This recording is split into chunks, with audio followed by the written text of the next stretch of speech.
No ar, mais um Trabalho em Revista, o programa que é produzido aqui pela Justiça do Trabalho em Mato Grosso. Foi inaugurado no último dia 5 a nova Vara do Trabalho de Alta Floresta. O primeiro de uma série de obras que serão lançadas até o final do ano. O prédio foi construído seguindo o conceito de edifício sustentável. Veja como foi o evento na reportagem de Ezequias Nobre. A nova sede da Vara Trabalhista de Alta Floresta foi construída para oferecer maior conforto, tanto a servidores quanto à população que busca a Justiça do Trabalho no município. A solenidade de inauguração das novas instalações foi realizada no último dia 5 e contou com a participação de políticos, desembargadores do TRT de Mato Grosso e autoridades locais. O prédio garante a acessibilidade de portadores de necessidades especiais. Além de banheiros e entrada adequados para cadeirantes, há também a presença de piso tátil, que facilita o deslocamento de deficientes visuais. Em relação à sustentabilidade, o destaque fica pelo sistema de reaproveitamento de águas de pias e ralos. Nós temos essa responsabilidade social, né? Com o nosso trabalho sendo viabilizado nesse pensamento da sustentabilidade. A perspectiva é produzir ainda mais, né? No mesmo tempo que a gente tem com um ambiente melhor, você acaba tendo uma produção maior. Orçada em pouco mais de R$1 milhão, a construção da nova sede da Vara de Alta Floresta foi possível graças aos recursos destinados ao TRT de Mato Grosso pela bancada federal em Brasília. Ao todo, foram cerca de R$20 milhões a mais em 2011. Hoje estar aqui na inauguração, que torna realidade, torna factível o nosso trabalho parlamentar de colocar no Orçamento Geral da União recursos para a construção de novos prédios, de novas varas do trabalho, isso nos deixa muito orgulhoso, né, de estar aqui nesse ambiente agradável para acolher o contribuinte, para acolher o cidadão, acolher o trabalhador, acolher o empreendedor, enfim, né, atender a população em geral aqui de Alta Floresta. Alta Floresta abriu o calendário de inaugurações de varas do trabalho no estado. Conforme o cronograma, estão programadas para serem entregues até dezembro mais 15 obras. Destas, 11 são relacionadas a novas sedes e fóruns da Justiça do Trabalho.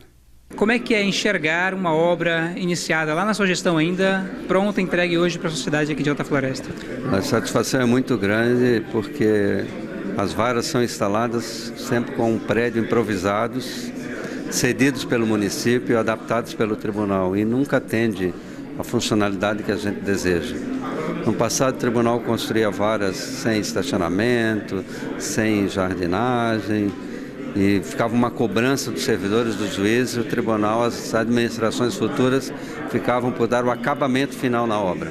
Com muita dificuldade conseguíamos com suplementação orçamentária que demora. Hoje está sendo entregue uma vara pronta, acabada, sem necessidade de complemento, padrão, a melhor vara que existe em termos de funcionalidade e atendimento socioambiental. Nós estamos com mais de 20 obras no âmbito do Tribunal Regional do Trabalho em construção, dentre as quais 14 são prédios novos de varas do trabalho, de fóruns, não é?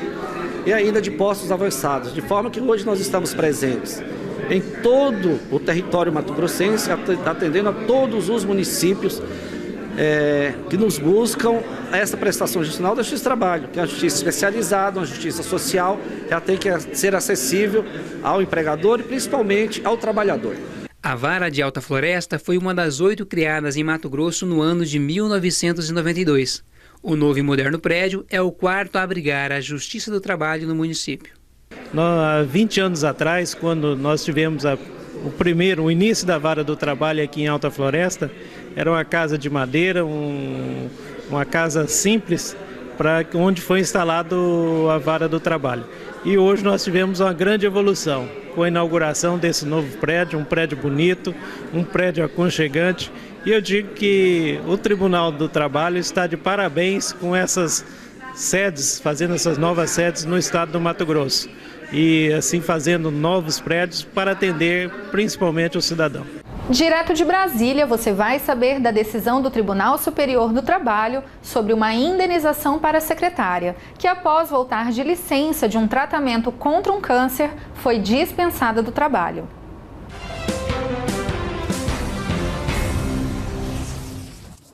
Lídia é técnica de saúde bucal e há 12 anos recebeu o diagnóstico de um tumor na tireoide. Depois da notícia, se afastou do trabalho para fazer a cirurgia e tratar a doença. O plano de saúde, na época, cobriu todas as necessidades que o tratamento exigia.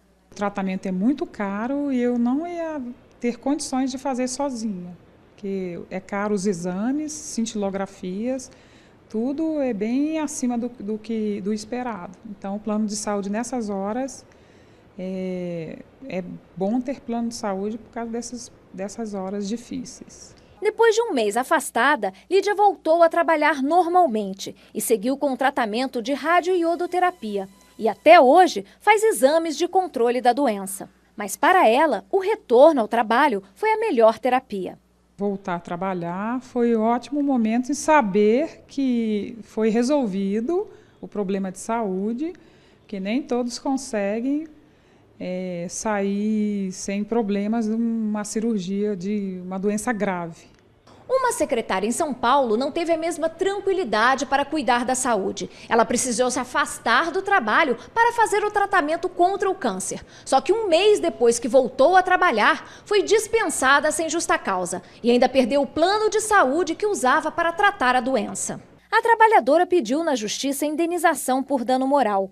O regional anulou a dispensa da empregada e determinou o retorno imediato ao trabalho, restabelecendo assim o tratamento da doença pelo plano de saúde. No entanto, não aceitou o pedido de indenização feito pela empregada. O caso chegou ao Tribunal Superior do Trabalho, que teve outro entendimento. De acordo com a relatora do caso, ministra Cátia Arruda, a dispensa sem justa causa, embora seja direito do empregador, pode se configurar em abuso de direito quando o empregado sofre de doença grave. Dessa forma, a empresa foi condenada a pagar indenização de R$15 mil por danos morais para a secretária. A empresa não conseguiu provar que a funcionária não era uma boa funcionária. Então, prevaleceu a presunção da súmula de que foi uma demissão discriminatória. Por isso, a obrigação de reintegrar e indenizar por danos morais. Na entrevista dessa semana, você vai conhecer o programa Me Encontrei. O projeto combate o trabalho infantil e quem explica essa iniciativa é o Superintendente Regional do Trabalho e Emprego, Valdinei Arruda. Não saia daí que a gente volta já.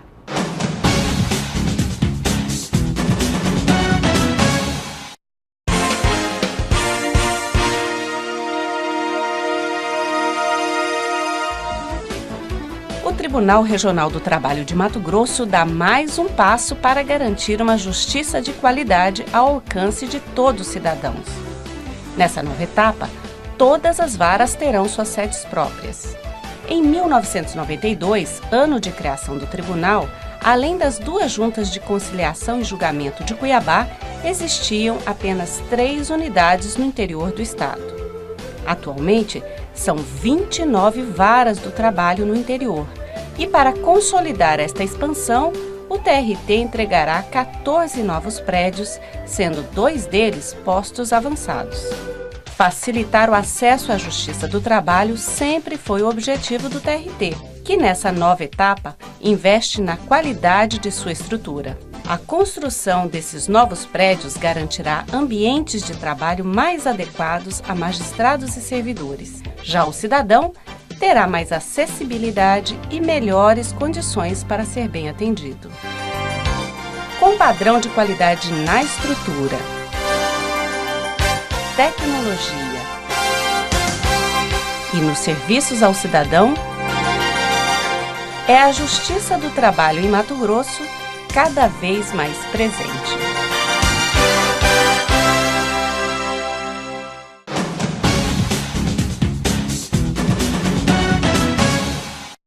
Estamos de volta com o Trabalho em Revista.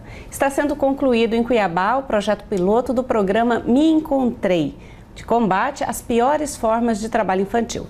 Para explicar como essa iniciativa ocorreu e a previsão de sua expansão para todo o estado, a gente conversa agora com o Superintendente Regional do Trabalho e Emprego, Valdinei Arruda. Valdinei, obrigada pela sua presença, participação mais uma vez com a gente aqui no Trabalho em Revista. Esse Me Encontrei, Valdinei, funcionou por quanto tempo? Quem participou desse programa? Bem, primeiro, para explicar esse programa, precisa entender uma fase muito importante na vida da adolescência, dos nossos adolescentes, em especial os adolescentes que nós encontramos no trabalho precoce ou na exploração ao trabalho infantil. Veja bem, a idade que mais encontramos crianças no trabalho infantil precocemente, no trabalho regular, na exploração do trabalho infantil, normalmente vai de 14 a 17 anos incompleto. Esse é o maior número. O próprio censo do IBGE de 2010 aponta que quase 80% das crianças, dos adolescentes ocupados, entre crianças e adolescentes ocupados, 80% estão nessa faixa etária. Então, e aí quais o mecanismo que nós temos hoje no Brasil para proporcionar aquilo que nós chamamos de porta de entrada para que eles não voltem para o trabalho precoce, o trabalho precário, que é uma angústia muito da Auditoria Fiscal do Trabalho. Eu digo angústia porque você tem a missão de retirar adolescente do trabalho infantil, então você retira, ou trabalhando em feiras, ou trabalhando em empresas, ou trabalhando vendendo picolé. Você faz aquele trabalho de retirar, porque é obrigação nossa, é obrigação legal, o país não permite, a legislação não permite. Mas eles voltam. Mas e aí? Eles vão para onde, fazem o quê? E aí você compra uma briga com a família. E aí você precisa fazer uma análise seguinte. Nós conhecemos desse perfil, esse perfil de adolescentes que vai para o trabalho infantil, além da vulnerabilidade econômica que eles estão submetidos, eles possuem umas características muito interessantes. Primeiro, muitos deles, a maioria, são cuidados só pela mãe ou pela avó. Muitos não têm pais. Tem uma necessidade enorme de auxílio financeiro, então ele tem essa carência financeira, e enfrenta conflitos familiares, a maioria. Todo tipo de conflito eles podem estar submetidos. Então, quando você tira esse adolescente do trabalho, você faz ele voltar para casa, né? Ficar com a renda menor e num ambiente de conflito. Exato. Então, entendendo desse problema, nós precisamos entender, então, o que nós podemos fazer ao retirar do trabalho infantil, o que nós podemos ofertar. E aí, fazendo um estudo histórico da inclusão ou da preparação, nós precisamos pensar primeiro o seguinte: nós estamos trabalhando com criança e adolescente que necessitam ir para o trabalho, necessitam de um auxílio financeiro e precisam, e só tem o trabalho como inclusão social e produtiva dele, naquele momento. E nós não temos, a família também está tentando sobreviver e também não tem outra inclusão a não ser com renda para ajudar. Então, o que nós pensamos? Quais institutos hoje nós poderíamos incluí-lo durante essa fase? Nós pensamos no Projovem Trabalhador ou Projovem Adolescente, mas começamos a ver que o Projovem Trabalhador e o Projovem Adolescente prepara para o mundo do trabalho e não garante. É uma evasão muito grande porque não tem renda, eles não têm como se manter nesses projetos. Então, de resto, sobrou o Instituto Aprendizagem. O Instituto Aprendizagem é previsto no Brasil e aí nós começamos a fazer a seguinte reflexão. Nós brincamos hoje de inserir adolescentes no modelo de aprendizagem. Brincamos no sentido bem objetivo quando nós fazemos análise em relação à nossa Constituição Federal, que ele fala que é um direito desse adolescente a ser profissionalizado, é um direito dele, mas é um direito assistido. Um direito assistido, ou seja, é preciso que ele se mantenha na escola, na elevação educacional, e tenha o direito a se profissionalizar naquilo que ele gostaria de fazer e com condições necessárias de formação. Mas não é o que acontece. Isso não é o que acontece. Bom, então nós começamos a idealizar um modelo para atender esse público nosso. Então, para atender esse público, nós precisamos o quê? Tirar o trabalho infantil e prevenir. Então, nós precisamos entender quem é que está sujeito ou vulnerável ao trabalho infantil, precoce, e quem que foi retirado. Quem é retirado é nas ações fiscais. Então, isso é identificar, ir lá e retirar. Segundo, quem é que vai ser prevenido? Os vulneráveis. Onde que nós vamos encontrar esses vulneráveis? A maioria hoje nós vamos encontrar dentro de um programa chamado de PET, Programa de Restrição ao Trabalho Infantil, onde, em tese, eles não deveriam estar trabalhando porque eles vão para esse programa para evitar ir para o trabalho. Nós acabamos descobrindo que, infelizmente, muitos dos adolescentes que estão no PET também trabalham. Né? E aí nós passamos, então, a fazer um cadastro desses adolescentes e idealizamos um modelo de intervenção. Esse modelo de intervenção nós chamamos de repressão qualificada. Ele vem acontecendo apenas no Brasil. No Brasil ele vem acontecendo apenas em Mato Grosso. Por iniciativa da superintendência, nós convocamos o Centro de Referência de Assistência Social e o Centro Especializado, que é o CREAS, a ir conosco nas ações fiscais. Por que eles indo conosco nas ações fiscais? Para retirar, para fazer essa identificação, que é o papel deles, essa abordagem. E depois ir na casa para identificar a família. Isso possibilitou que nós conhecêssemos essa família e encontrássemos alguns encaminhamentos, até para os pais ou os irmãos, em projetos sociais que às vezes eles poderiam ter direito e não estão participando. Mas o fundamental é que a gente pegou esse adolescente e idealizamos então um modelo que, ao invés de ele ir para o trabalho infantil, já que ele ia para o PET, para efetivamente ficar no PET, e o PET até 14 anos, ou seja, até 15 anos incompleto, saindo do PET, eles pudesse ser encaminhado para esse Instituto de Aprendizagem. De que forma? Nós convenceríamos as empresas que a cota exige uma cota de inserção de aprendizes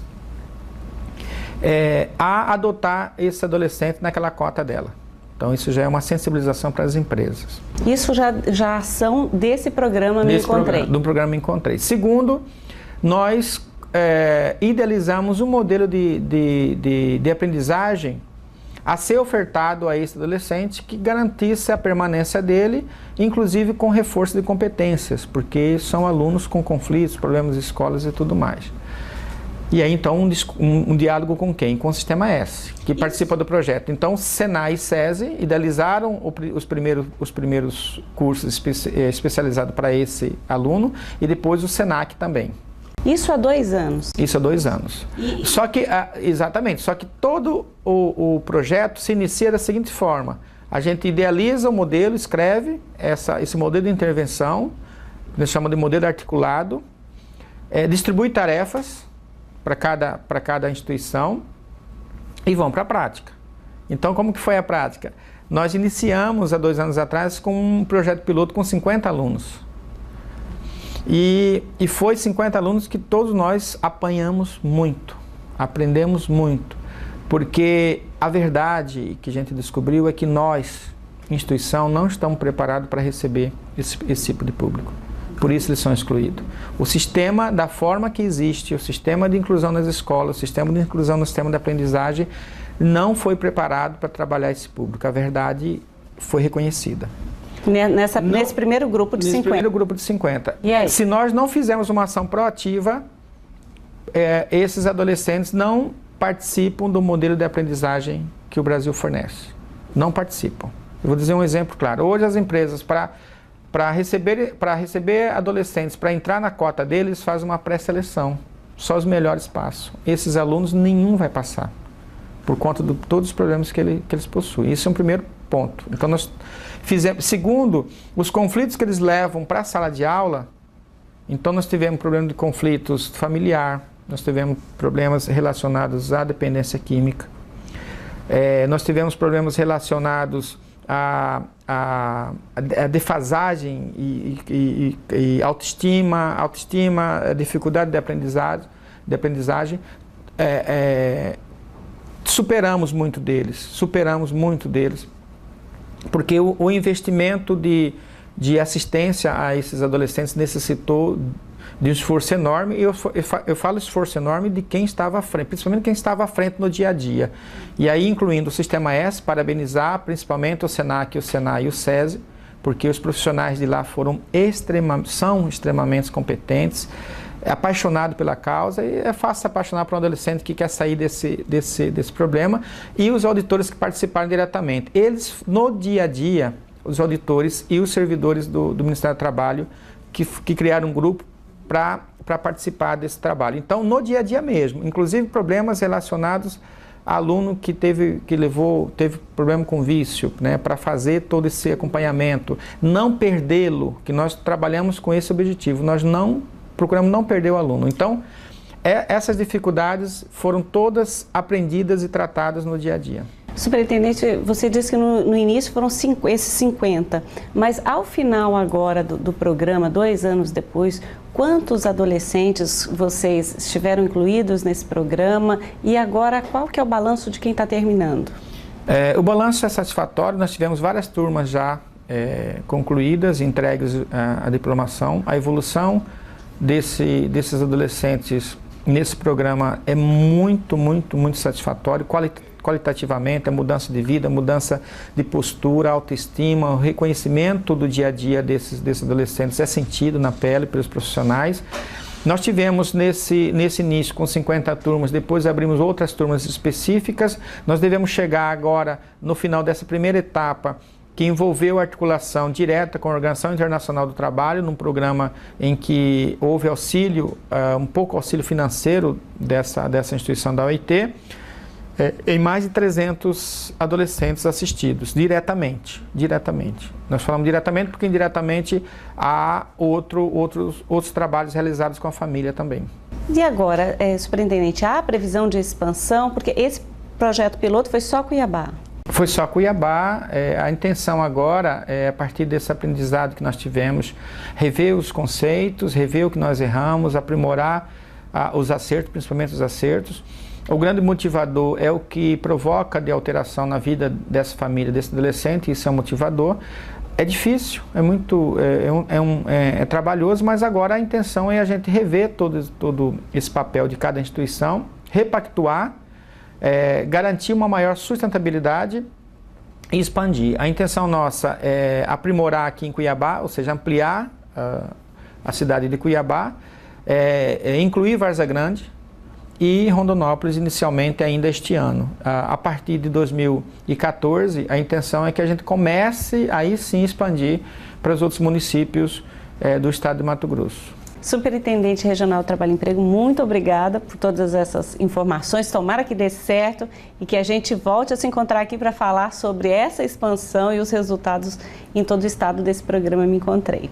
Tomara, acreditamos nisso, é isso que esperamos e nós agradecemos mais uma vez poder estar aqui com vocês. Obrigada mais uma vez. E assim a gente termina o nosso programa desta semana, mas você pode revê-lo a qualquer momento. É só acessar a página do TRT na internet e clicar no link Vídeos. O programa também está disponível no YouTube, o endereço está aparecendo aí na sua tela. E aproveite para curtir o Facebook do Tribunal, seguir o Tribunal no Twitter e assim ficar por dentro das notícias da Justiça do Trabalho em Mato Grosso. Obrigada e até o próximo programa.